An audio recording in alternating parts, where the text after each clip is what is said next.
ঈদুল আজহার টানা ছুটিতে লাখো পর্যটকে মুখরিত কক্সবাজার সমুদ্র সৈকত সহ পর্যটন স্পটগুলো। আগত পর্যটকরা নানাভাবে পার করছেন তাদের নান্দনিক সময়গুলো।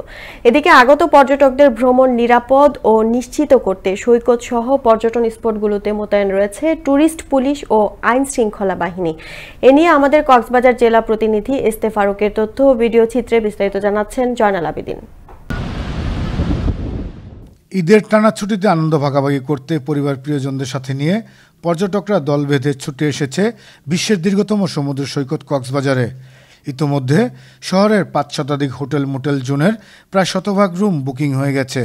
পর্যটকদের পথচারণা মুখরিত সৈকতের কলাতলি, সুগন্ধা লাবণী, সাইমন ইনানি হিমচরি ও পাথরে বিচ, পাটুয়ার টেকসহ সবকটি পয়েন্ট তীব্র তাপদাহ উপেক্ষা করে সাগরের ঢেউয়ের সাথে পাল্লা দিয়ে নোনা জলে গা ভিজিয়ে ওয়াটার বাইকে চড়ে আনন্দে মেতেছে আগত পর্যটকরা।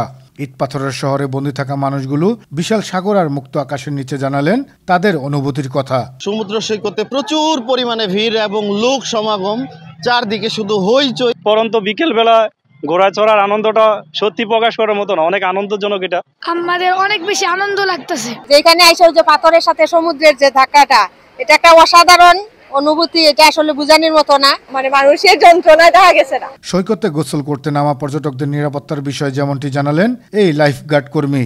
সকাল থেকে এই পর্যন্ত আপনার লাখো পর্যটক পানিতে কিন্তু নামছে। আমরা 3 বিচে দেখেছি এবং আমরা তাদেরকে সেফটি দিয়েছি। আমাদের একটা সুইমিং জোন এরিয়া আছে লাল হলুদ ফ্ল্যাগ দিয়ে, ওই এরিয়ার মাঝখানে আমরা মূলত মানুষদেরকে বলি ওখানে সাঁতার কাটার জন্য, কারণ পুরো বিচ সাঁতার কাটার জন্য সেফ না।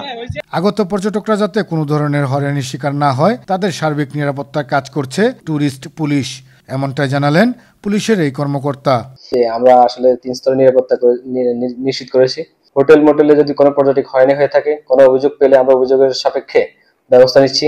সেই এলাকাগুলোতে যাতে কোনো ধরনের ছিনতাই না হয় বা পর্যটক হয়রানি না ঘটে, সেজন্য আমরা টুরিস্টের পক্ষ থেকে নিরাপত্তা নিশ্চিতে কাজ করছি। এবারের ঈদের ছুটিতে 3 থেকে 5 লক্ষাধিক পর্যটকের সমাগম ঘটবে কক্সবাজারে। এতে বৃদ্ধি পাবে পর্যটন খাত থেকে সরকারের রাজস্ব, এমনটাই মনে করেন পর্যটন সংশ্লিষ্টরা। জয়নাল আবেদিন, আনন্দ টিভি, ন্যাশনাল ডেস্ক।